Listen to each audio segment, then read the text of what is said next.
Okay, welcome everybody to week 3, which means we're over halfway done.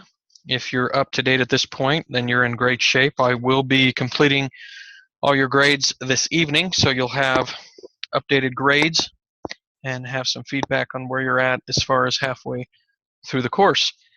Hope you all feel like things are going well and that you're doing well in the class to this point. I don't have any feedback from this last week as far as the discussion board. It seemed like a decent board to me, but we'll see when I get going through the grading. And just a friendly reminder, as always, that all the discussion board comments can be completed all the way up till the end, even though I won't give full credit if they're late. At least you'll get the majority of the credit, and the majority of the credit might be the difference of you passing the class, so I'd strongly encourage you to get work done the best you can, get it completed even if it is late. Okay? So a couple things we want to do tonight. Agenda is we want to review a little bit from last week. Then we want to go over basically the assignment for the discussion board this week. And then finally, we want to review some different articles and information regarding business communication, specifically electronic forms of communication and technology. So we will get started. We've already talked a little bit about last week. Last week was an interesting week. We did tell you that your interview would be used, and as a heads up, you will need the interview information for this week's assignment. So we'll go more into detail on this week's discussion board or assignment, but last week, that interview, I was impressed with some of you as far as the information that you were able to get. With others, I felt like if somebody's not giving you good information or being really brief in their answers, perhaps we needed to find a different person to interview, or maybe it's just that your feedback that you're giving me is just abbreviated, and maybe you had a great interview, but I can't tell.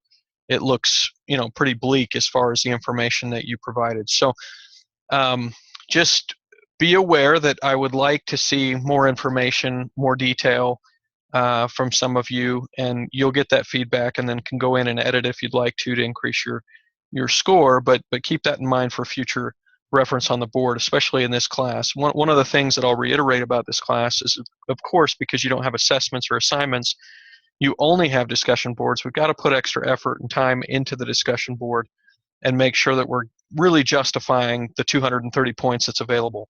If you're treating this discussion board like you do any other discussion board in any other class, then we're not doing the expectation. We're not fulfilling the expectation, which is that we'll spend additional effort because this is the only coursework that we have.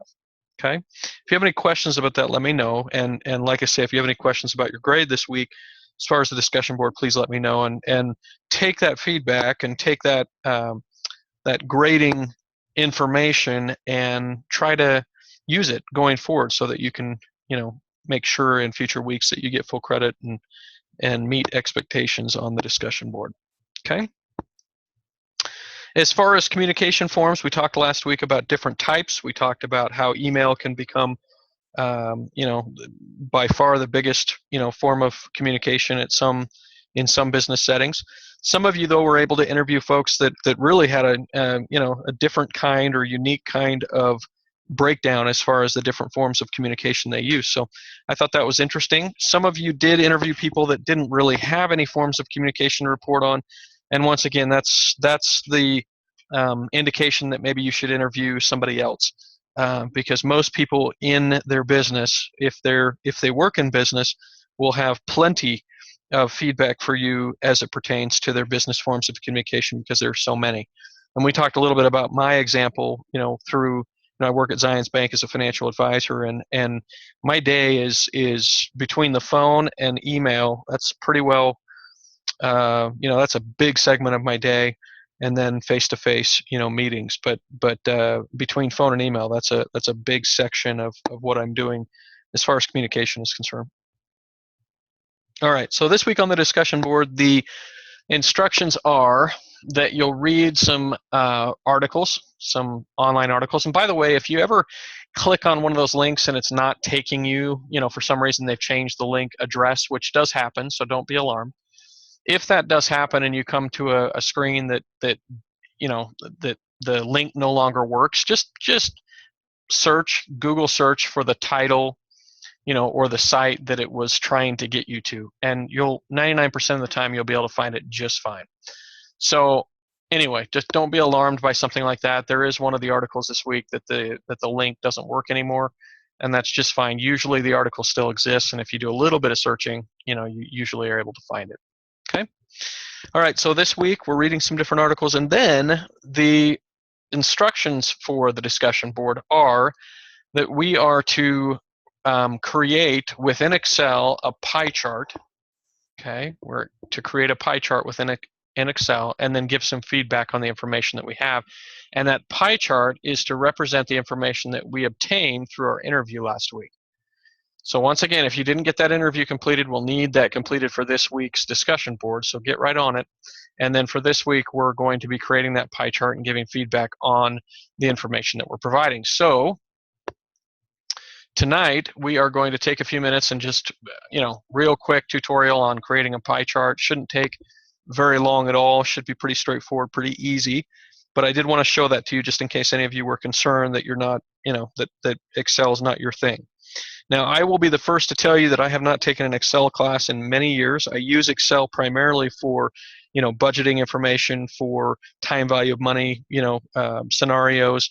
I use Excel for tracking business expenses and profitability for a side business that I have, but I'm not usually creating charts and graphs and doing pie charts like we are for this class. So I say that because if I can figure this out and create a pie chart and show you how to do it very quickly, this is not going to be something that you should be at all intimidated by or feel like it's going to be difficult. Okay, so let's show you very quickly and very easily how to create the pie chart that the instructions are asking for this week on the discussion board. Okay, so let me share a new screen. Let's go to Excel. Okay, we've got a blank Excel screen. I hope that you all can see. Okay.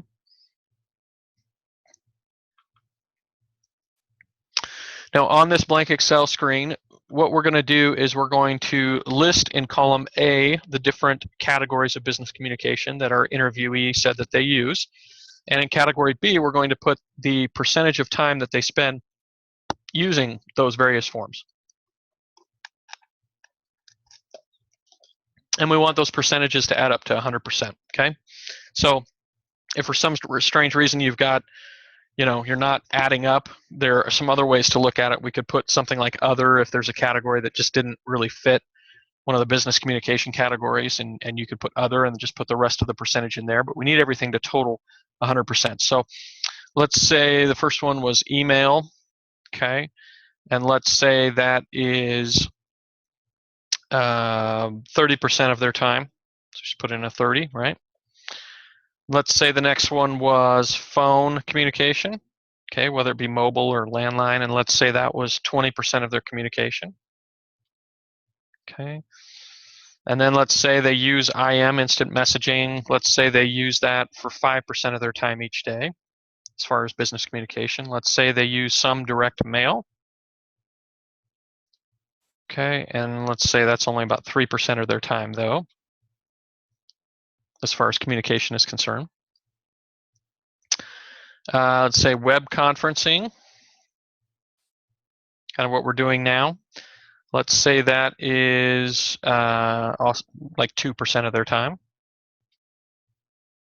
Okay, and then let's say face-to-face communication, or the rest of their communication, is 60, 70, the other 30%. Okay, so this is kind of oversimplified, but we'll want you to do something like this. Then I highlight that information, okay, and I could analyze it in different ways, which I can formulate it in different ways, but I can also go up here to insert, and then I go over here to the pie chart picture here, insert a pie or donut chart. Click on that. Can do it different ways, right? I can do a 2D or a 3D. Say I want to do a 3D chart. Okay, I can go onto the chart, just click on this title and change it to business. Communications.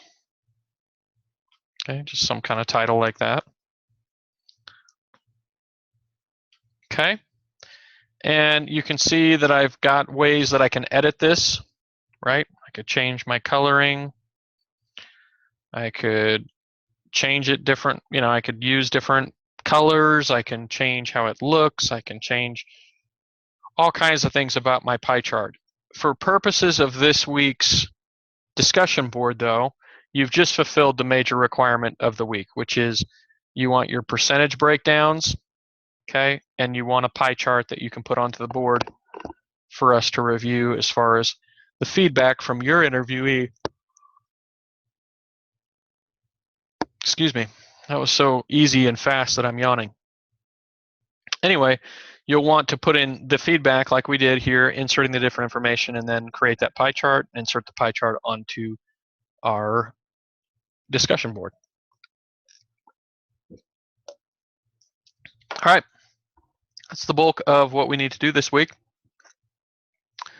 Hopefully you'll edit yours and make it kind of your own, and change it how you want it to look. You can see there are all kinds of different pre-formatted ways to do this. Kind of like that black one there. Anyway, there's different ways to create it and lay it out so that people can see it. But that's the assignment this week. Pretty straightforward, pretty easy. And then of course you're going to have some responses to your peers and some other things associated with it. But overall, that's very, very simple. So we're going to keep on keeping on. This is just our review page. Get your coursework done for this week. Grades will be in tonight, so you'll have that feedback and know that you've made it halfway. Here's my example of that pie chart that you need for the discussion board. We just created it together, so you've been able to see step by step what's required for that. But very, very simple, very straightforward. Just a real easy, simple chart, and then some feedback on that information.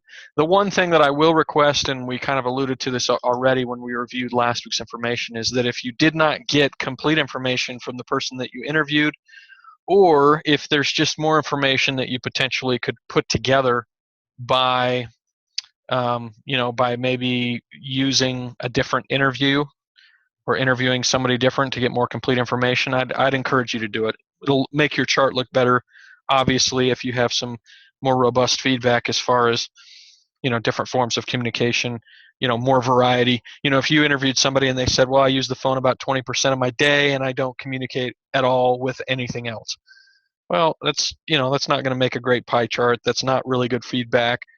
So we'll want to re-interview and interview somebody that can give us more of a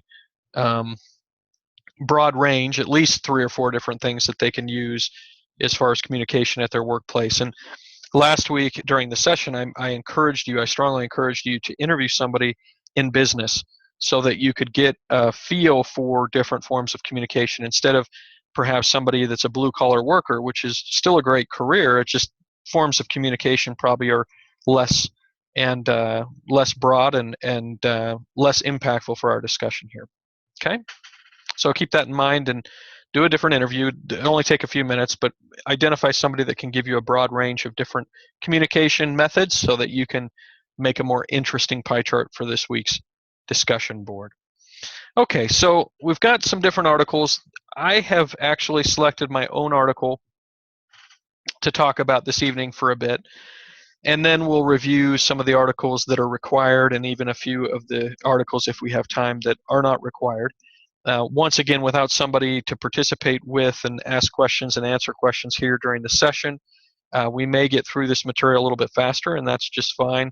I'd encourage you, like I say, to still go back and read these articles, but sometimes having kind of an overview before you read them is helpful, and so we'll go over some of that material. There's a Huffington Post website. Well, Huffington Post is, of course, a well-known paper, but they also have an article that I thought was interesting called The Top 10 Trends for Business Communication or Technology for Business Communication, and it was published back in 2015. So it's fairly current. It's a little more up to date than some of the material that we're reading for the class because the class was probably established a year or two ago when we're talking about 2012, 2013, 2014 material. And it's still, fairly current, but this just adds a little bit more, this is just a little bit more topical to what we're dealing with today as far as business communication.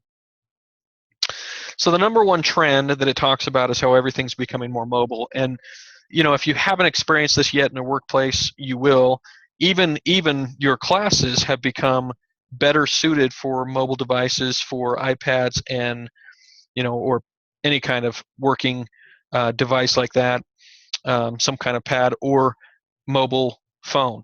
And, with smartphones and on iPads, we're linking from or dewiring, from somewhere, and we can do this from anywhere, right? We can go to a coffee shop and do homework or submit an assignment on our phone, or on our iPad. We don't always have to be on our laptop doing it anymore, right? So everything's becoming more mobile. The other thing that's happening here is that businesses are finding that it's a lot less costly to help employees use mobile devices. It also is easier for them to communicate in live time or real time, and so this is a trend that's just going to continue to become more and more robust over time. The example that I think of when we talk about companies going more mobile is going into a Verizon store, and I realize they're a cell phone company, so they better be more mobile, right? But you walk in, employees all have iPads. Employees are taking a note on who you are, they're checking you in on their iPad, and then they're communicating that information to the next available representative to help you within the store. But they don't have to go up to that representative. They can communicate that just automatically on the pad, and they can also, once that information is there, they can locate where you are in the store based on your phone number and account with Verizon. So they have some very good technology now that's very mobile, in the stores, on a Verizon sales floor, to help their advisors get in front of people quickly, but also help people get checked in and get customer service as fast as possible as well. So it's enhancing the customer service experience to have those employees with their iPads. Now, the flip side of this, and we've discussed this already in this class, but the flip side is when you go to somewhere to get customer service of some kind, and you find yourself competing with individuals who are on their phones or have their faces on their mobile device, sometimes that can be really frustrating. So, it can really be a detractor from a customer service experience if used unwisely or if not used for business at all. I have to be careful as a financial advisor that I don't have my face in my phone, even though I'm using my phone for work email, for work texting, for reading articles on CNBC about my business. So I'm many times using my phone, my mobile device, for legitimate work reasons, but I still have to be careful that I don't do that when a client is needing assistance or needing help with their situation. So, just some common sense issues as far as respect. Respect the person way before the device. So don't even worry about your device when someone's, has the ability to be face to face with you and communicating face to face with you, of course. And that's something none of us should be surprised at. Although none of us should be surprised at it, but I still am always caught off guard or surprised by how often I'll run into somebody in a customer service situation that is on their device, instead of proactively trying to get in front of customers and help them. Okay. So the next thing that this article talks about is how more, and this was talking about cloud communications, but just the cloud in general is becoming such a critical component or part of the workplace. The cloud is allowing people to work from anywhere. The cloud is allowing different parts of a company, different locations of a company geographically, to communicate in real time, in live time, and share information in the cloud. Now, what are we even talking about when we talk about the cloud? What we're talking about when we talk about the cloud is a system, okay, or technology or database where different folks can share information in live time and interact with each other in live time through software that does not have to be housed in any particular site. So they don't have to have, big servers, creating this technology. They can use a cloud-based technology that doesn't have to be on site, where people can interact with that cloud-based technology from different locations simultaneously and interact with one another within that software. A common cloud-based technology for my business is a CRM, a customer relationship manager, and the CRM that's most common right now is called Salesforce. You might have seen an advertisement for Salesforce.com, but basically this is a site that helps people who are any business that's in the business of selling, to basically track leads, prospects, clients, phone calls, tasks, appointments. It's a way to document all those things, to calendar all those things, to keep on top of all those things in one place. And it allows your staff or anybody or a manager to also live time connect, communicate, and interact with that same software. So it can be highly effective, highly efficient form, in addition to the fact that it has a lot of capacity to run different reports, different analytics on what you're doing. And there's just a lot of really neat tools through a company like Salesforce. There are others, but Salesforce is one of the biggest right now as far as a cloud-based sales technology tool. And anyway, it's only going to get bigger as far as cloud-based technologies. Companies are no longer going to be able to, and already are well on their way to completely abandoning having to have, like I say, servers on site, except for, very remote reasons, as far as security issues. But most companies are able to do off-site, cloud-based, technologies and software that allow their different parts of their company, different people within their company to interact without having to, go to a different file, without having to access a different server, those types of things that used to occur, within the workplace. Another big trend is more web RTC, or real-time communication. So web real-time communication. What does this mean? Well, like we're doing now on a session, having, voiceover with slides, with presentations where we're, it's real time. We're able to communicate. If you're on this call, if you're in this session, you and I can communicate. We don't have to be face to face.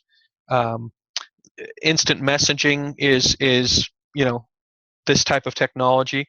And the point of this type of technology is to get real-time work done, as opposed to an email where you send it off and it might take a while to get answers or to get feedback, right? This is a dialogue instead of a monologue. Dialogue meaning there's two parties that can be involved at the same time, whereas other types of communication technology, like an email, for example, is only a monologue. It's only one person communicating at a time, and that's a less effective way for many types of communication. Some types of communication are best served via email, right? We talked about some of those simple forms of communication that I use, for example, for texting and email that are just confirming different things, getting quick bits of information over to someone, giving somebody a link or a resource that they need. There are a lot of phenomenal things that we can do with email, but there's a lot of things that are better served in a real-time environment where we can interact in real time with another person and accomplish business. Another trend, of course, along the business technology and communications side of things is just that companies are going to spend a lot more money in this segment over time. And so one of the things that you can think of when it comes to your career is that if you wanted to be in technology or IT or business communications, just know that it's a quick changing world, but there's definitely ever increasing demand for that changing world. And it's a fast-paced, fast-moving career, but it's definitely in high demand as well, and people get well compensated that do good work within this industry. Another trend that makes a lot of sense is the fact that companies need a lot more bandwidth. What do we mean by that? They need a lot more capacity for electronic communication, because the whole idea of having, an internet that was, dial-up, and this sounds crazy now for those of us who experienced dial-up back in the day, but businesses were using dial-up back in the day. Dial-up internet, very, very slow, took very long time for web pages to load up, and now it's light years different. Most companies have significant bandwidth. You think of a really fast connection at home; it might be 100 gigabytes, of connection speed at home, and that's really high capacity. Most companies are at least a terabyte or more, um, you know, so they have like 1T and 3T lines coming into their workplaces, and some companies even beyond that. So significant bandwidth because there's so much need, especially as we use more and more cloud-based technologies, for us to be able to interact using the internet with our software that we're using for business that we're trying to accomplish. Speaking of areas that there is a lot more money going to, and we talked or alluded to this last week a little bit, but security, privacy and security issues are significantly are growing at a significant rate at this point. And every time there's some kind of significant data breach, it just feeds this, it fuels more growth within this particular sector or category. And so money and resources and time and software will all be increasing and increasingly committed to security over time with our business communications. And then finally, what's referred to in this article as the IoT or Internet of Things, which is terminology that I never have heard in business, but this particular article uses. And maybe if I was, a business communications guy, if that's all I did and focused on that, maybe this would be more prevalent, this terminology. But as far as I'm concerned, I tried to, kind of paraphrase it, which just means the Internet of Things means that there's more integration between our devices and products, meaning I can have a wristband or a watch, a wearable device of some kind that interacts with my phone, that interacts with my iPad, that interacts with my desktop, that interacts with all kinds of different devices that I might have now, and they all can be smart devices and interlinked with each other. And so that communication, or that smart communication, that intuitive communication that's happening between different devices is growing. One of the most intriguing ones that I've read of late is a technology that Disney has for wristbands that they now use at Disney World, and I haven't used these yet because I've been to Disneyland the last couple of times, and I haven't yet been ever to Disney World. But they have these smart wristbands that you wear, and have some patented technology for you to use the wristband to be your entrance ticket to Disney World. But then it also is a smart band that can be attached to your credit card, so you can use it to pay for everything within the park, as far as food and treats and things like that. It also is smart enough to help you understand and act as your fast pass. If you're familiar with that, within Disneyland, you've got fast passes, so you don't have to go and get little tickets at Disney World if you've got that wristband. It also can, I'm sure from a standpoint of marketing for Disney, is able to record the types of interests that you have and the things that you're interested in doing, right? It's a wearable technology that allows, a company to basically understand better what kinds of things that you're interested in, and then potentially be able to market to you, I would guess, in the future. So anyway, just an interesting example of this integrated technology, smart technology that can send information and collect information, data gather for a company usually. One of the most significant data gatherers out there is Google. So even though Google talks a big game about privacy and about respecting, people's privacy, which I think they do a fairly good job at, they are definitely in the business of collecting you and I's preferences. And that preference information is a significant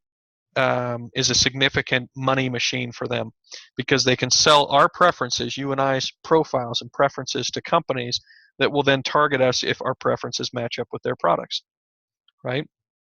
So when we Google things, when we search for things, and in the sidebar things start to show up that like, for example, if I go online today on Ticketmaster to go buy tickets to a play, like let's say I go and buy Hamilton, the new musical that's supposed to be really good. If I go and buy those tickets, and then I go later in the day and I go online just to search around for something that I'm looking for, and it doesn't matter what it is. It doesn't need to be a musical at all. You'll notice that some smart advertising starts to show up on the sides of your search. Smart advertising that speaks to maybe a different musical in your area that they could try to sell you on, or different tickets that they could try to sell you on. Or let's say you're on Amazon and you're looking for a particular book. Later, you might be on Facebook or another technology of some kind on the internet, and notice that all of a sudden they're marketing you different books. And it's like, well, how did they even know about that? Well, these different search sites are getting very good at helping other companies have access to your analytics, meaning your preferences and the types of things that you've searched for, and they use that to then target market to you. Okay, and sometimes it's kind of bogus. They don't always get it right, but a lot of times it's highly accurate, and sometimes alarming how well they know what types of things you've been looking for and buying or purchasing, or what types of sites you've been looking at recently. So different technology for business and marketing is becoming significant.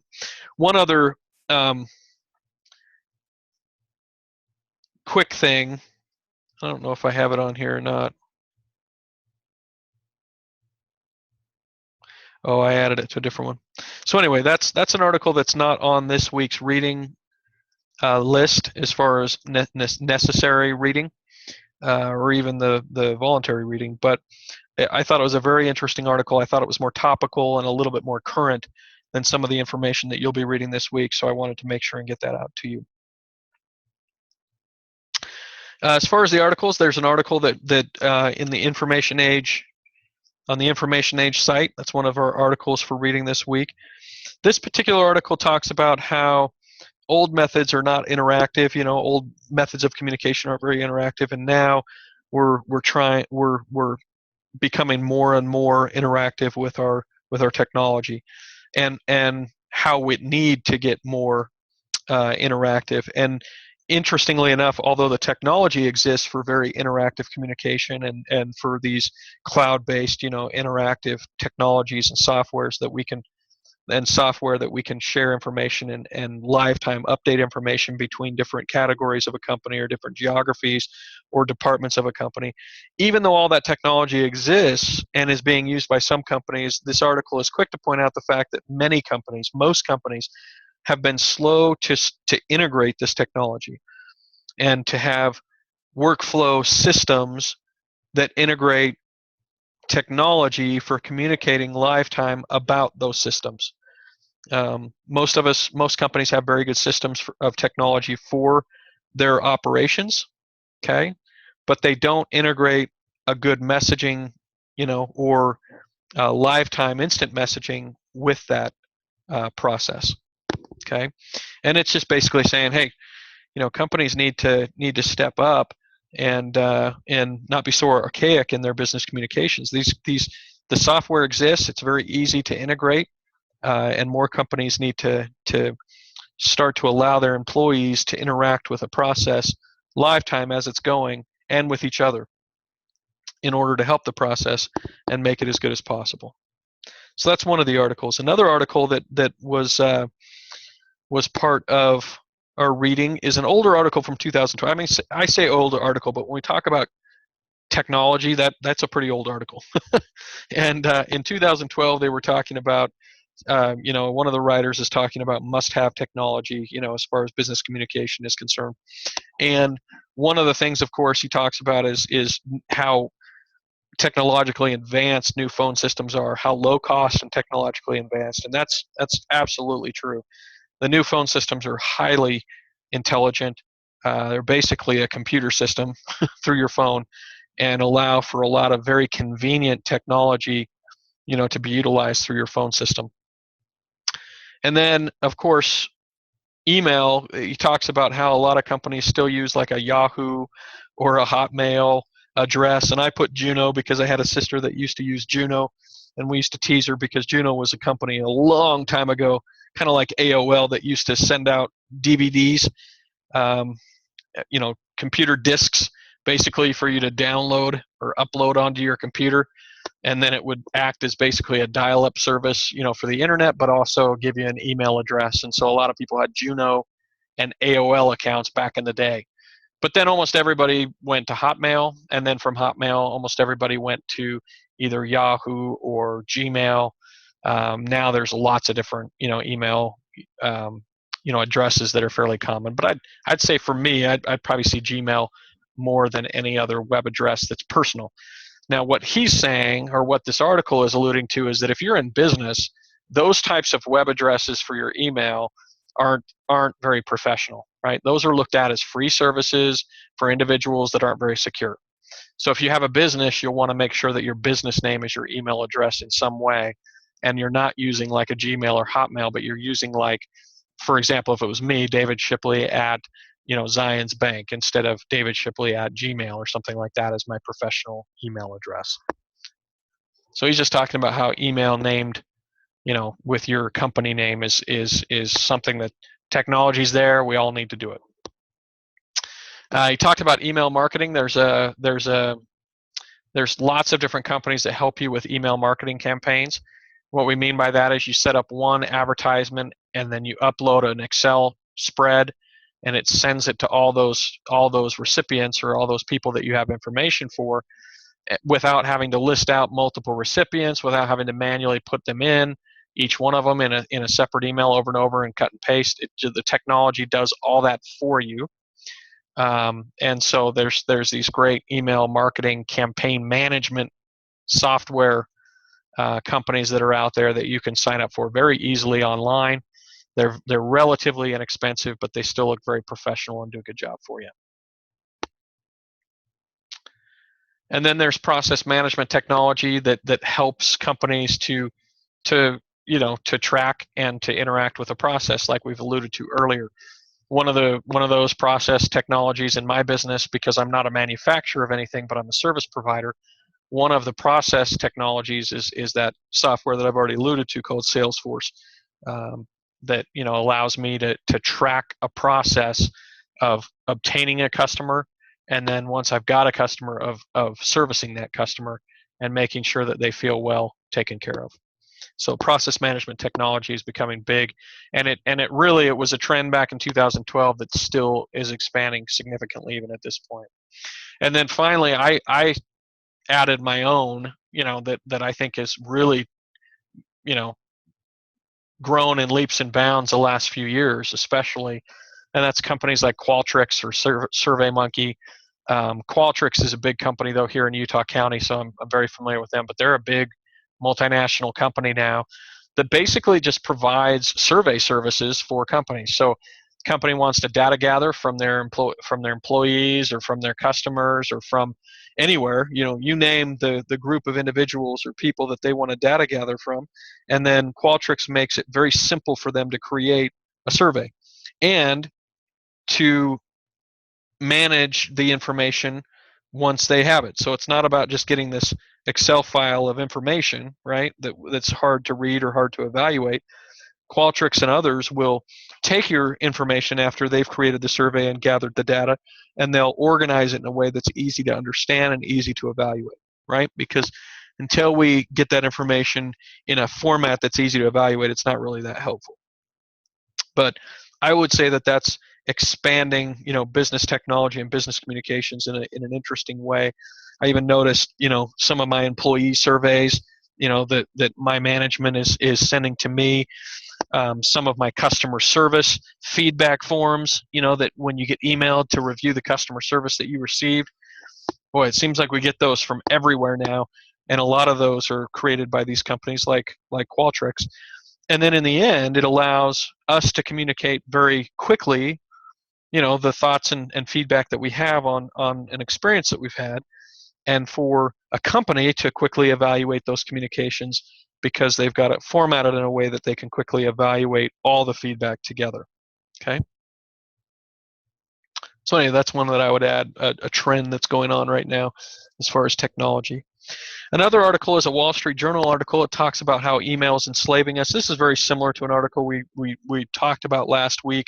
I think that was in the I don't remember if it was the San Francisco Chronicle, if it was or Houston Chronicle, excuse me, or um, the Huffington Post last week, an article that we looked at. But anyway, bottom line is, he goes through some tips on, in the Wall Street Journal about how to manage email instead of having it control you, and having it be most of your day. And we've already talked about having different times that we respond to emails.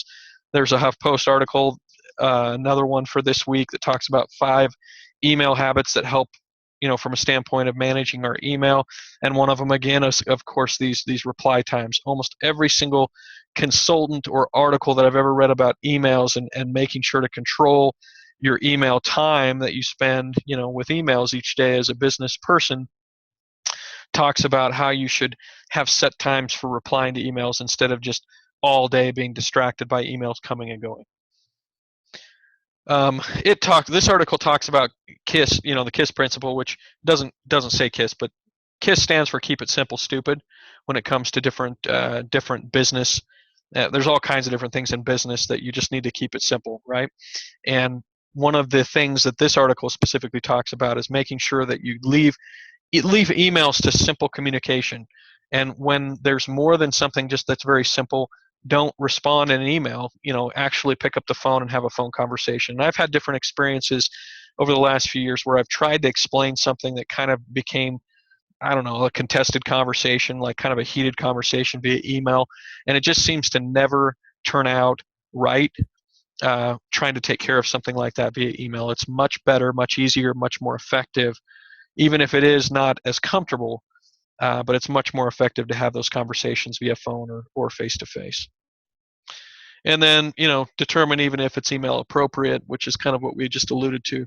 You want to make sure that if it's, something that you really should even be emailing about, or if it's something that you should use a different form of communication for.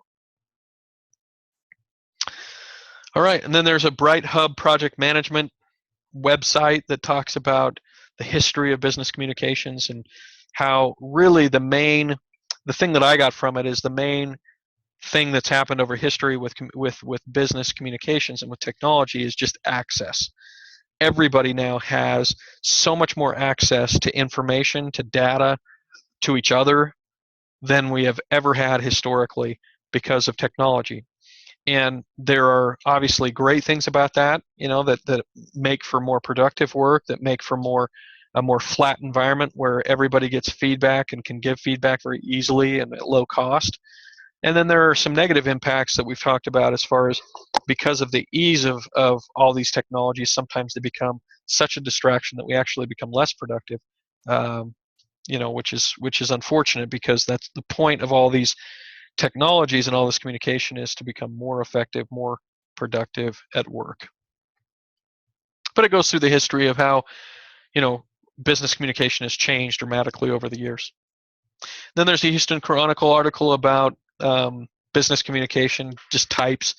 It's a pretty simple article. It just talks about a few different types of business communication. We've alluded to all of them in this class already.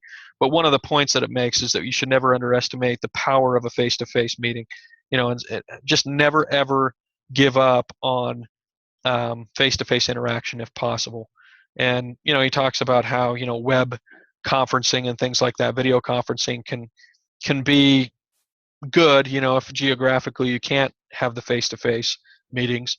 But if you can have the face-to-face meetings and you need to have the face-to-face meetings about different situations, then you absolutely should not avoid or underestimate their impact. Okay, that is all for tonight. Fairly quick class. If you have any questions about developing a pie chart for this week, shouldn't have any problems at all. It doesn't need to look pretty at all. Mine was very ugly and just very simple, and that is just fine. I will be interested in more of your feedback and opinions about different forms of communication at work, and I will be very interested this week, in addition to your pie chart, to see, once again, that with those required readings, it's evident that you've read them. So it's one thing to have read them. It's another thing to make it clear on the discussion board that you did read them. And sometimes that requires you to go a little bit out of your way to make sure and include information so that when I'm looking at it, when I'm grading it, I can tell that you did review the information. Okay, so if you have any questions or concerns as you go through the coursework this week, let me know. Send me a quick email. Send me a text message or call me. The best way, though, for me, as we've talked about before, is email, so that I can remind myself to get back to you, and I will always get back to you within a day.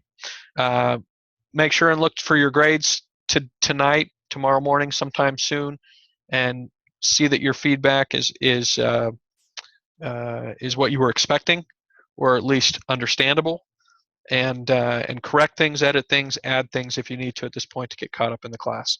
All right, have a great evening. We'll talk to you next week.